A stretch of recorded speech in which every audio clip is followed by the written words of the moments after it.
ऐतिहासिक free trade agreement Bharat और Australia के बीच में जो ये वर्ड है हिस्टोरिक, ये आपने काफ़ी बार देखा होगा क्योंकि ऑस्ट्रेलियन मीडिया, इनकी सरकार, हर जगह आप देख रहे हैं कि जो ट्रेड एग्रीमेंट इंडिया के साथ साइन किया है ऑस्ट्रेलिया ने, ये लोग ओपनली कह रहे हैं कि ये हिस्टोरिक है। हमको उम्मीद थी नहीं कि इंडिया ऐसा एग्रीमेंट हमारे साथ करने को रेडी होगा। और इंडियन पर्सपेक्टिव से आप अगर देखें तो ये एक बहुत ही अच्छा एग्रीमेंट है। इंडिया ने अपनी शर्तों पे बहुत सी चीज़ें ले ली ऑस्ट्रेलिया से, और ओवरऑल मैं यहाँ पर यह कहूँगा कि डेफिनेटली इस ट्रेड एग्रीमेंट से इंडिया और ऑस्ट्रेलिया दोनों को बहुत ही ज़्यादा बेनिफिट होने वाला है। मेन बेनिफिट आपको ये दिखेगा कि इंडिया और ऑस्ट्रेलिया का जो ट्रेड अभी के लिए है $27.5 बिलियन, ये सिर्फ 5 साल में इस ट्रेड एग्रीमेंट के साइन करने के बाद, जिसका नाम है economic cooperation and trade agreement ECTA, ये साइन करने के 5 साल के बाद बताया जा रहा है कि $45 बिलियन तक पहुंच जाएगा इंडिया ऑस्ट्रेलिया का ट्रेड। और इसमें ऐसा नहीं है कि ऑस्ट्रेलिया ही हमको बेचेगा, हम लोग भी ऑस्ट्रेलिया को बहुत कुछ बेच रहे होंगे। और इंडिया का अनुमान यहां पर यह है कि 2035 तक ऑस्ट्रेलिया को ही जो हमारे एक्सपोर्ट्स होंगे ये $35 बिलियन तक पहुंच जाएंगे। तो एक बहुत ही जरा बड़ा एग्रीमेंट है ये। कई इंडियंस को मौका भी मिलेगा इस एग्रीमेंट के अंडर कि ये लोग ऑस्ट्रेलिया में जाकर काम कर सके। ओवरऑल बताया जा रहा है कि भारत के लिए 1 मिलियन मतलब कि 10 लाख नौकरियां जनरेट होंगी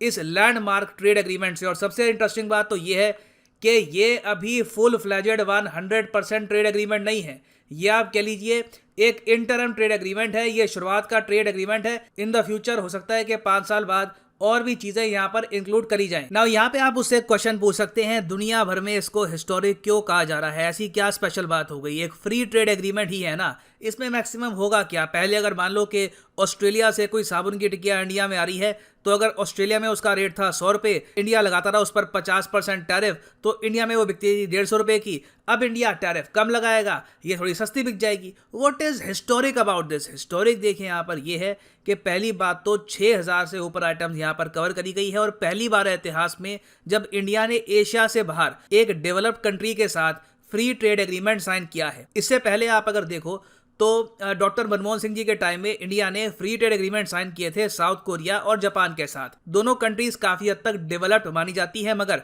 दोनों देश एशिया का पार्ट है। ये बात किसी ने सोची नहीं थी कि 10 साल के अंदर अंदर इंडिया ऑल टुगेदर एशिया से बाहर जो एक विकसित देश है ऑस्ट्रेलिया, जो एक इंग्लिश स्पीकिंग वर्ल्ड का पार्ट है, उसके साथ इंडिया कॉन्फिडेंटली एक फ्री ट्रेड एग्रीमेंट साइन करेगा। और इसलिए इसको कहा जा रहा है हिस्टोरिक है, क्योंकि पहली बार इंडिया ने एशिया के बाहर एक विकसित देश के साथ साइन किया है इस टाइप का ट्रेड पैक्ट।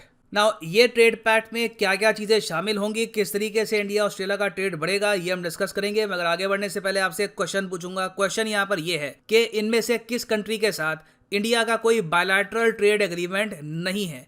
तो ये है यहाँ पे आपकी option, Japan, UAE, south Korea या फिर रशिया। इनमें से किस देश के साथ इंडिया का एक FTA वाला सिस्टम नहीं आपको मिलेगा? इसका सही आंसर मैं आपको दूंगा वीडियो के अंत में। नाउ इंडिया ऑस्ट्रेलिया का जो ट्रेड पैक्ट है, इसके बारे में एक बेसिक बात यहाँ पे आपको ये समझनी होगी कि इंडिया ने अब ये कहा है कि 85% जो चीजें ऑस्ट्रेलिया बेचता था भारत को, इसमें से हम अब टैरिफ रिमूव कर रहे हैं। ये बिल्कुल सही रेट पर इंडिया में बिक पाएंगी, जो बहुत अच्छी बात है। अब आपको दिखेगा कि इंडियन मार्केट में बहुत सी आपको आइटम्स दिखेंगी जो सीधा ऑस्ट्रेलिया से इंडिया एक्सपोर्ट हो रही होंगी बहुत कम टैरिफ से। कस्टमर को इससे काफी फायदा होता है। और इसमें प्राइमरली कौन कौन सी मेन आइटम्स हैं?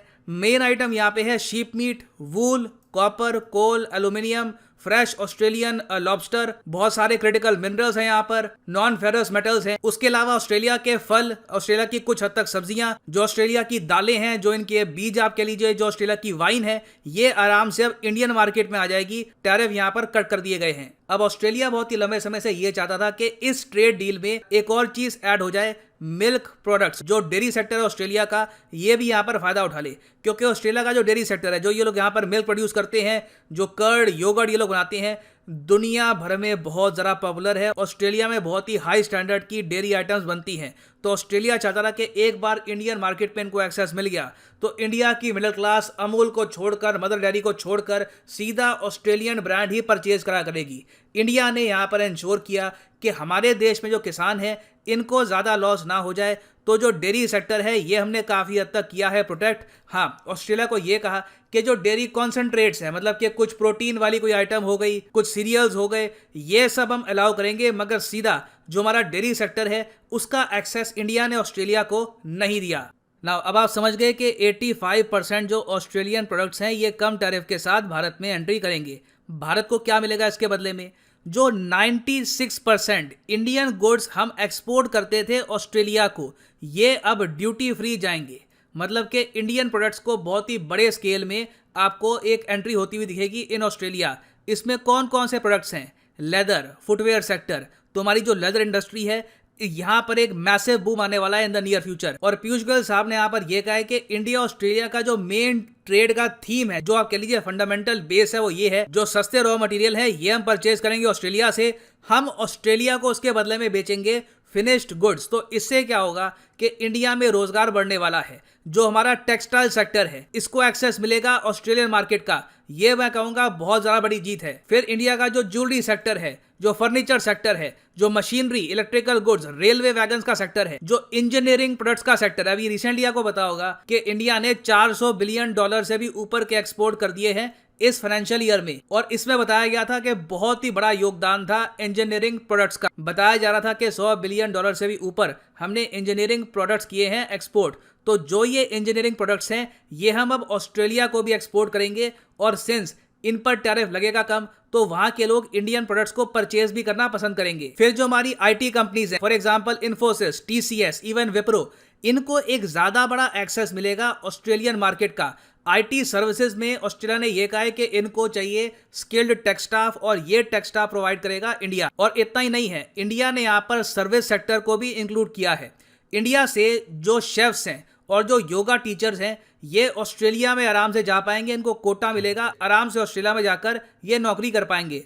उसके अलावा जो इंडियंस जाते हैं ऑस्ट्रेलिया में पढ़ने के लिए उनको 2 से लेकर 4 साल तक का वर्क वीजा भी आराम से मिलेगा। फिर टैक्स को लेकर भी जो डबल टैक्सेशन अवॉइडेंस एग्रीमेंट है इसको अमेंड किया गया है, ताकि एक कंपनी जो ऑस्ट्रेलिया में काम कर रही है फिर इंडिया में भी काम कर रही है, इनको 2 बार टैक्स ना पे करना पड़े। और फिर अगर हम बात करें एजुकेशन सेक्टर की, तो एक बहुत ही इंपॉर्टेंट कंपोनेंट यहाँ पर यह ऐड कर दिया है कि मान लीजिए एक स्टूडेंट है वो इंडिया में पढ़ रहा है, उसने 2 साल का जो अपना कोर्स है पूरा कर लिया, उसके जो पूरे डिग्री प्रोग्राम का टेन्योर है ये 4 साल का है, ये 2 साल तक भारत में पढ़ चुका है तो ऑस्ट्रेलिया में भी पढ़ सकता है। सेम केस ऑस्ट्रेलिया का होगा। अगर कोई ऑस्ट्रेलियन स्टूडेंट 2 साल पढ़ चुका है ऑस्ट्रेलिया में, इंडिया में पढ़ना चाहता है तो वो 2 साल इंडिया में भी पढ़ सकता है। दोनों जगह जो वो डिग्रीज हैं ये रिकॉग्नाइज करी जाएंगी। तो ओवरऑल देखिए एक बहुत ही इंपॉर्टेंट ट्रेड एग्रीमेंट है। और अब आप अगर देखें तो क्वाड के 2 देश हैं, जापान और ऑस्ट्रेलिया, उनके साथ हम प्रॉपर एक ट्रेड पैक्ट साइन कर चुके हैं जिसमें टैरिफ्स काफी हद तक रिमूव कर दिए गए हैं। यूएस के साथ देखना है कि हम ऐसा pact in the future sign कर पाते हैं या नहीं कर पाते, क्योंकि यूएस ऑल टुगेदर एक बहुत ज़्यादा बड़ी मार्केट है। याद रखिएगा ऑस्ट्रेलिया की आबादी 2.5 करोड़ के आसपास है, यूएस की आबादी 36-37 करोड़ के आसपास है। It is all together a different country, मगर अभी के लिए this is great news for India Australia relations. ना वापस आते हैं अपने एमसीक्यू की तरफ कि इंडिया का बायलैटरल ट्रेड एग्रीमेंट इनमें से किस देश के साथ नहीं है, तो सही उत्तर यहाँ पे है रशिया। जी हाँ, रशिया के बारे में हम जो भी कहें, हमारा मित्र मुल्क है, एवरग्रीन फ्रेंड, जो भी ब्रदर जैसे भी आप कह लीजिए, रियलिटी ये है कि इंडिया और रशिया ने अभी तक एक फ्री ट्रेड। एंड फाइनली यहाँ पर मैं ये भी ऐड कर दूं कि देखिए जो अनअकैडमी के बैंक एग्जाम कोर्सेज हैं इनके प्राइसेस बढ़ जाएंगे 15 अप्रैल से। तो कमेंट सेक्शन में जाइए, यहाँ पे आपको मिलेगा ये लिंक। और ये जो बैंक एग्जाम का कोर्स है बाय द वे, इससे आप क्लर्क और पीओ दोनों की तैयारी कर सकते हैं। और बेस्ट आपके लिए रहेगा अगर आप परचेज करते हैं आइकॉनिक कोर्स, क्योंकि यहाँ पे आपको मिलेगी प्रायोरिटी लाइव क्लासेस। क्लिक करिए सेलेक्ट आइकॉनिक पर, और यहाँ पे जो 12 महीने का कोर्स है ये भी आप कर सकते हैं परचेज। और प्राइसेस अगर आपको और ज़रा यहाँ पर कम करने हैं तो सिंपली यहाँ पर एक कोड यूज़ कर देना PD10 and the prices will just start falling. यहाँ पे आपको टाइप करना है PD10 and you can see the prices will fall. So use the code and save money. इसी नोट के साथ ये है वीडियो का अंत। Thank you for listening and as always God bless you all.